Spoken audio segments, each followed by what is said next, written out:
Although the field of data science continues to grow and provides many lucrative job opportunities, it's also becoming increasingly competitive as more talented professionals enter the industry in search of long-term careers. Because of this increased competition, it's critical for candidates to distinguish themselves by completing the necessary training top employers want in their new hires.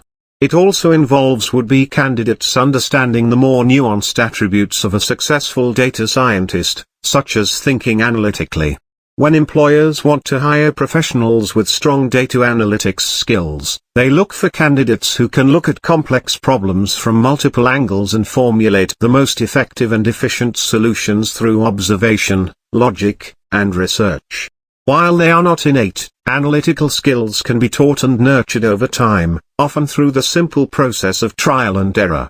Anyone can learn data analytics skills, including observing and collecting information and then using that information and gleaned insights to deeply analyze an issue and develop a critical thinking process that leads to innovative solutions. The overall goal of analytical thinking in the context of data science is to improve processes in a way that enhances productivity and ultimately leads to more tremendous success.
No chapter on ethics would be complete without a discussion on social responsibility.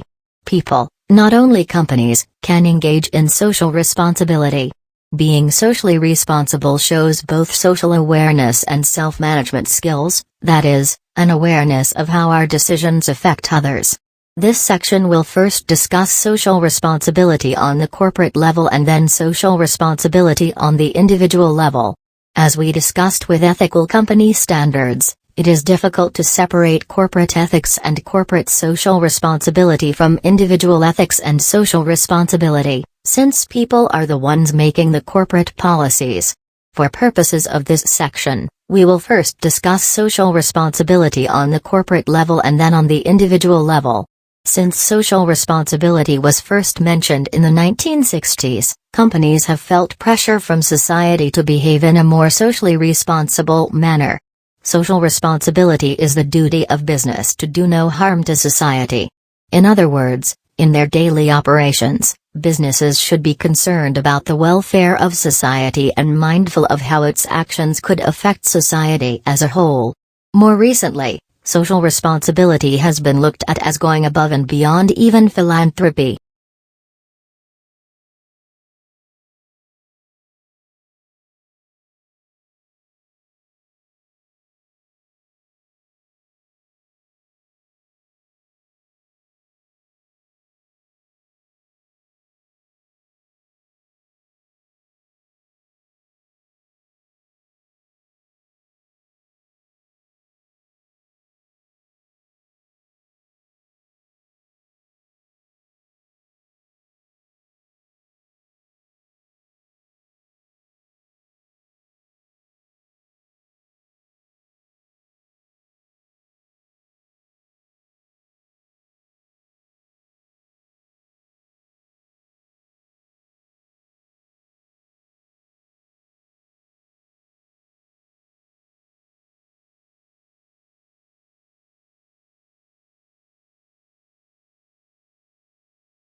The amount of sleep you need depends on many factors, especially your age. Newborns sleep between 16 and 18 hours a day, and preschool children should sleep between 10 and 12 hours. Older children and teens need at least 9 hours to be well rested. For most adults, 7 to 8 hours a night appears to the best amount of sleep. However, for some people, enough sleep may be as few as 5 hours or as many as 10 hours of sleep. As you get older, your sleeping patterns change.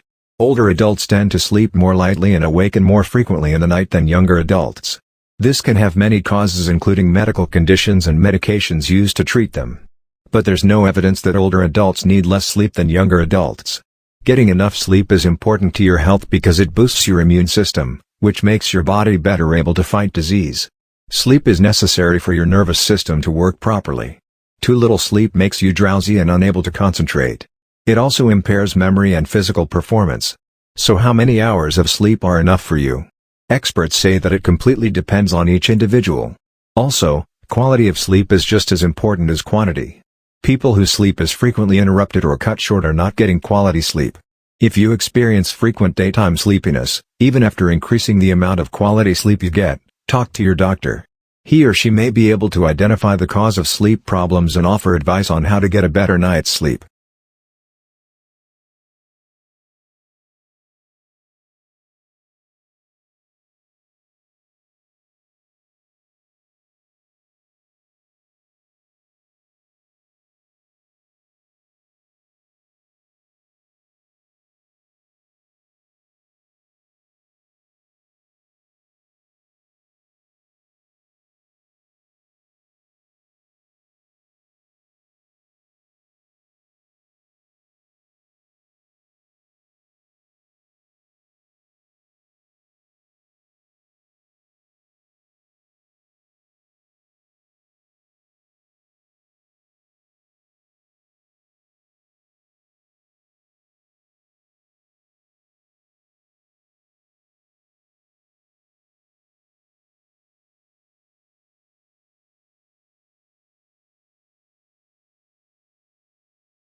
With proper incident management in place, collecting information about incidents is streamlined and less chaotic without having emails fly back and forth for the purpose.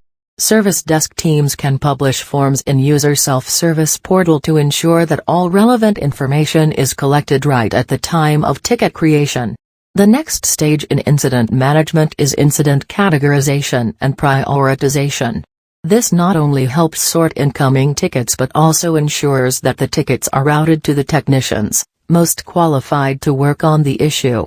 Incident categorization also helps the service desk system apply the most appropriate SLAs to incidents and communicate those priorities to end users. Once an incident is categorized and prioritized, technicians can diagnose the incident and provide the end user with a resolution. Incident management process, when enabled with the relevant automations, allows service desk teams to keep an eye on SLA compliance, and sends notifications to technicians when they are approaching an SLA violation. Technicians also have the option to escalate SLA violations by configuring automated escalations, as applicable to the incident. After diagnosing the issue, the technician offers the end user a resolution, which the end user can validate. This multi-step process ensures that any IT issue affecting business continuity is resolved as soon as possible.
Cash flow is the movement of cash into or out of a business or an account. Cash flow can be divided into positive or negative terms. Good cash flow indicates that a company's liquid assets are increasing in value. Money is coming in to reinvest in the business, pay expenses, settle debts, return money to shareholders and generally have money available for the future. Bad cash flow means that a business's liquid assets are losing value, and that money is not coming in at a rate that can sustain solvency. When overproduction occurs, it means that too much money was invested and that sales are not coming in at a fast enough rate. So, overproduction means too much was invested in production. However, too little production means that you've missed out on an opportunity to adequately supply demand and make more money. Clearly, cash flow will be improved if you can sell excess inventory as fast as possible. Inventory depreciates faster than any other asset.